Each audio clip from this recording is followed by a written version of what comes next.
So friends, straight into the point. పునరుత్పత్తి వ్యవసాయం అంటే ఏమిటి? What is regenerative farming? అయితే ఈ video specially dedicated to all the amazing farmers out there. So డెఫినెట్గా end వరకు చూసే ప్రయత్నం అయితే చేయండి.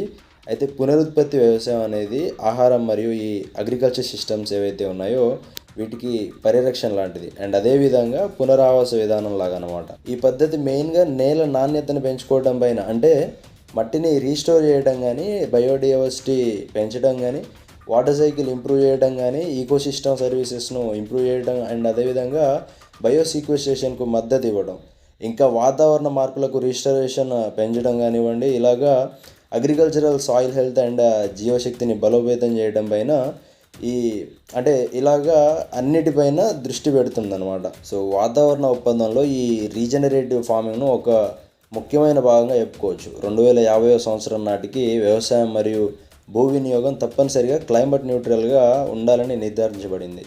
అయితే పునరుత్పత్తి వ్యవసాయం అనేది ప్రకృతితో కలిసి పనిచేసే వివిధ సేంద్రియ వ్యవసాయ పద్ధతుల ద్వారా సాధించబడుతుంది. సో ఈ రీజనరేటివ్ ఫార్మింగ్ యొక్క మెయిన్ గోల్ ఏంటంటే హెల్దీ సాయిల్ పైన పర్యావరణ అనుకూలమైన రీతిలో కల్టివేషన్ కొనసాగించడమే ముఖ్య లక్ష్యంగా చెప్పుకోవచ్చు అనమాట. సో రీజనరేటివ్ అగ్రికల్చర్ అనేది ఏదో ఒక స్పెసిఫిక్ పద్ధతి ఏం కాదు, ఇదొక ప్రొడక్టివ్ మెథడ్ లాగా చెప్పుకోవచ్చు. అంటే దీంట్లో న్యాచురల్ రిసోర్సెస్ అనేటివి క్షీణించకుండా స్ట్రెంథన్ చేయబడతాయి అన్నమాట. ఇది నేల యొక్క పునరుజ్జీవనాన్ని ప్రేరేపించేలాగా కోరుకుంటుంది, అది కూడా న్యాచురల్ వేలో.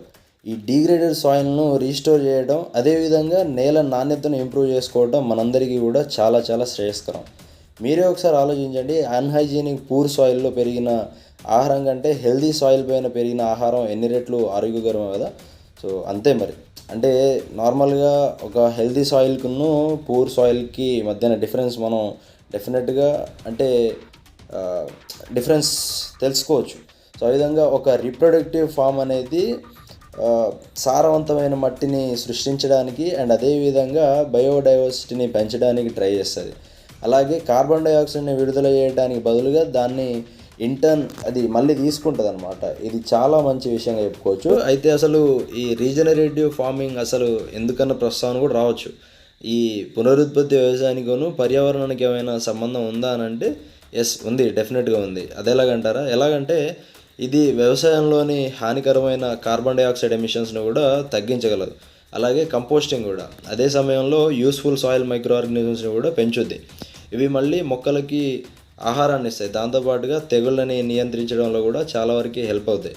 ప్లస్ ఏంటంటే మట్టిలోని హెల్తీ బ్యాక్టీరియా ఇంకా ఫంగస్ ఏవైతే ఉంటుందో, యూస్ఫుల్ ఫంగస్ అండ్ అలాగే బ్యాక్టీరియా, వీటిని నాశనం చేసే హజార్డస్ కెమికల్స్ ఏవైతే ఉన్నాయో, పాయిజనస్ కెమికల్స్, అంటే ఈ కలుపు మందులు కానీ లేకపోతే పురుగు మందుల మీద మనం ఎక్కువగా ఆధారపడాల్సిన అవసరం అయితే ఉండదన్నమాట. సో చాలా వరకు మనం వీటిని అవాయిడ్ చేయొచ్చు. సో ఆ విధంగా కూడా మనకి చాలా వరకు ప్లస్ పాయింట్ అనే చెప్పుకోవచ్చు. మన నేల మరియు ఆహారాన్ని ఆరోగ్యంగా ఇంకా రుచికరంగా ఉంచడానికి ఇవి నిజంగా అవసరమే. మరి వాస్తవానికి ఇప్పుడున్న పరిస్థితులను బట్టి చెప్పాలంటే మన భూమి అస్సలు సరిగా లేదనే చెప్పుకోవాలి.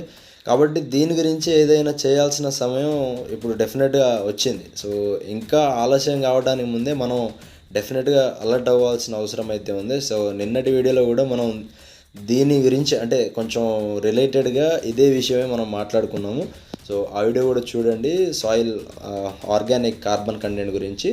అండ్ ఈ విషయానికి వస్తే సో ఈ రీజనరేటివ్ అగ్రికల్చర్ అనేది భూమిని మళ్ళీ హెల్తీ అండ్ ఫెర్టైల్గా చేయడానికి ఒక గొప్ప అస్త్రంగా భావించి ప్రకృతితో మనం కలిసి పనిచేయడం ప్రారంభించాల్సిన అవసరం అయితే డెఫినెట్గా ఉంది. So that's all what I can say for now. And ఇంకా ఈ పునరుత్పత్తి వ్యవసాయం ఈ రీజనరేటివ్ ఫార్మింగ్ అని రీజనరేటివ్ అగ్రికల్చర్ గురించిన ప్రయోజనాలు, ప్రతికూలతల గురించి మనం ఇంకా మున్ముందు డీటెయిల్గా మాట్లాడుకునే ప్రయత్నం చేద్దాము. సో ఇప్పటికైతే ఎంతేనండి. సో ఇక ముందు ఇంకా ఇటువంటి ఇంట్రెస్టింగ్ అండ్ ఇన్ఫర్మేటివ్ వీడియోస్ డెఫినెట్గా షార్ట్ అండ్ స్వీట్గా కంక్లూడ్ చేసే ప్రయత్నం అయితే చేస్తాను. ఇంకా టన్నుల కొద్ది వీడియోస్ అయితే చేస్తూ ఉంటాను.